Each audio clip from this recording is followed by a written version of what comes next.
sometimes you just need to get away. Life can get on top of you, and one of the best things to do is to get out with a camera. So I don't know where I'm going, I don't know where I'm going to shoot, I don't even know if the conditions are right, I haven't researched nothing, but I'm just going to get away with me and my dog, and we're going to see where we end up. What do you think?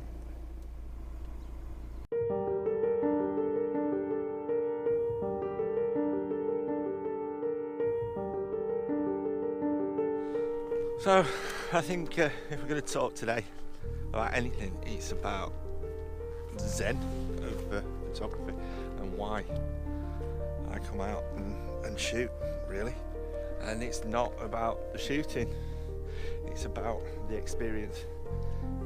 And I speak to a lot of people who get really frustrated when they come out if they don't get a shot. And I think that's because we're concentrating sometimes on just getting the shot rather than the experience. Now what I've done is I've just parked the van down on the road there, and I'm walking through woods to look for any little chinks of light. And what I saw when I was driving along was those chinks of light lighting up this area of woodland, and it looks to me like this section is a wee bit of a duff, because the trees aren't that interesting, and there's no light, and there's no fog, and if you're going to shoot trees, you want a combination of either fog and light, and an interesting tree or trees, and there's nothing. So in this valley the light has gone completely, but no matter, the dog's had a little bit of a run around, and I've enjoyed talking to you, so we're going to get back in the van and we're going to go and have a look further up out of the valley and see what the light's doing. Whoa, you can't get up there, dog. He's just fallen out of the van. So that's his spot. That's where he has to sleep tonight, but he won't. He'll jump on the bed. And he's in trouble because he's got dirty footprints and I haven't got the cover on the bed. Who's a bad doggy? Bad dog. So after that little bit of a disaster, what we've done is we are on a little rocky outcrop just above Hathersage. So if you know the Peak District at all, beautiful little village town, and we are shooting over the valley. Compositionally it's a relatively simple shot. We've got the boulders here on the right hand side and then the tree just above it, and we're shooting at 24mm with a 16-35 lens on. Now, so we don't have to focus stack, I'm shooting at f13, which will keep the foreground sharp and midground and distance sharp as well. And if we look at the composition further on, we've got the trees in the near foreground, and then we've got the layered shot of the shadows of the hills in the background. But the main element to this shot, the main reason for it really, I think, is the sky. That sun is just starting to drop behind that cloud layer, and that's creating a really interesting sky. Obviously the problem that you've got is it's backlit, and when it's backlit, chances are we risk blowing out the highlights. So we've got the 0.9 ND grad on the front of the camera, and also the polarizer, which would just eliminate a little bit of the haze that we've got no choice but to have haze in this shot because it's hazy at the moment. And other than making sure the composition works with the tree and the boulder on the right hand side, we're balancing that up with the trees on the left hand side as well, and then we get a natural dip in the trees in the middle of the shot, which leads us nicely into the shot. And we're relatively central with that sun, maybe just a tad off to the right, that emphasizes the sky area. But that's the beauty of shooting when the clouds are interesting, and hopefully we'll just darken things off enough with the 0.9 ND grad to really emphasize that sky. And it's just a case of clicking the shutter.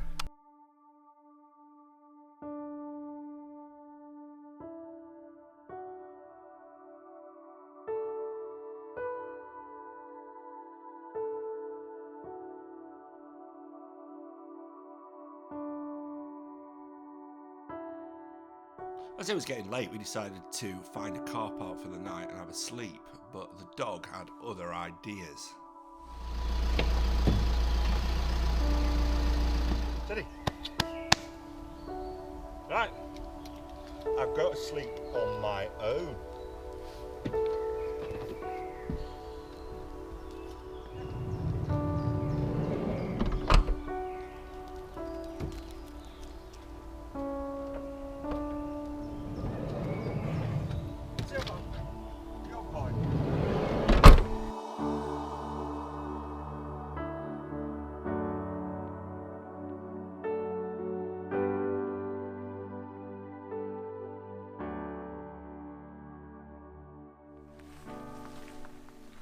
Dead. We're at Creepy Wood, and what we wanted was a bit of fog.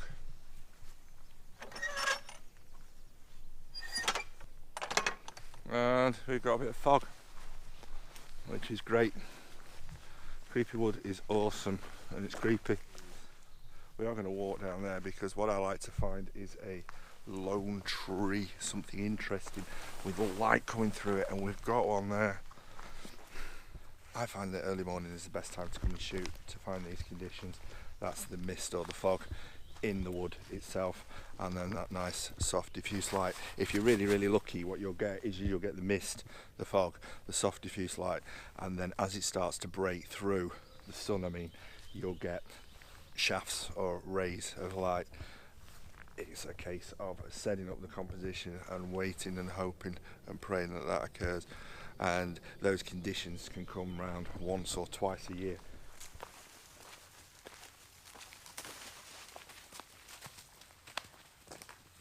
This tree here is what I'm emphasising, and we're set up behind us here, and what we've got is we've got the light coming through the canopy, and it's creating beautiful depth and light to this structure here, whilst everything around it is relatively dark. A little bit boggy here, but no matter. And my 24-70, as I may have mentioned, is in the shop being repaired, so I've got the 70-200 on the camera, and we're at about 100mm here, so I won't use my 24-70, would I? And the great thing with the telephoto lens is it's going to increase the feeling of separation, because we're going to have the specific tree that we're shooting really pin sharp, and then everything will soften around it. And we're also shooting at f6.3. You can get away with f8, f9, depends how you want to shoot the image. ISO at the lowest setting I can get today, because I'm not worried about anything moving in this woodland. It's just dead peaceful and dead quiet. Well, it's not quiet. The dog's running around and picking up sticks, and the birds are tweeting. Lots of emphasis on live view when shooting, and it's great because it shows you immediately in the camera roughly what you're getting from a shot point of view. But I love taking out a live view and just checking through the lens exactly what we're seeing, and it does change things. It just gives you that, for me anyway, pinpoint composition. So you think, oh, that looks great in live view, you get it home and you miss something, you clip something off. So if I can just leave it in or out of live view and then have a look as I pan across, that I'm getting what I want from the shot. What we can see here in camera is the emphasis on this lone tree in the woodland.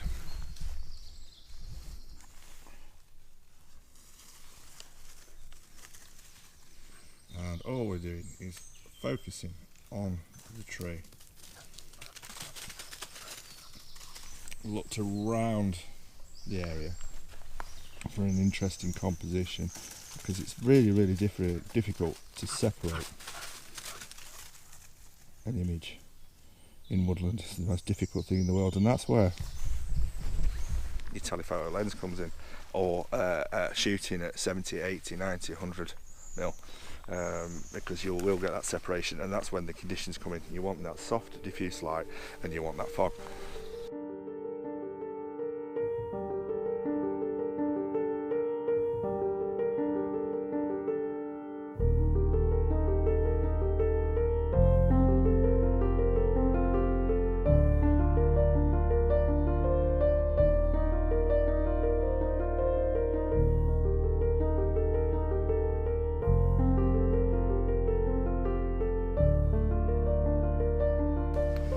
I call this place Creepy Wood because it's got ancient trees in it. And what was amazing is I put an image a couple of months back on Instagram, and somebody actually recognised the wood. And I don't think he's a predominant photographer, he's more of an artist. His stuff's awesome. Can't remember his name, but he said, "Oh, is that at such and such a place?" And I said, "Yeah, it is." He even recognised the tree. The tree's called the Golfer, and I'll show you that now. This was taken a couple of months ago. You can see we've got that lovely separation, and it made for an interesting image. A lot of people thought it was really creepy, but I liked it because it looks like a golfer playing golf in the woods. Oh, I'm not going to show you because you've seen hundreds of them, but there's a bluebell. That's definitely going to be a location that we'll be coming back to. I'm going to see what we can find. Say that a lot, see what we can find, and then everybody else says it. Let's see what we can find. We may be calling it a day and going for a cup of tea and a bacon butty, but we'll see. Any credits now, you know why. We did get some other images off camera, but the video would end up being 25 minutes long. So here they are, good or bad. Enjoy the final roundup and recap of images.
As always, thanks for watching and subscribe if you like.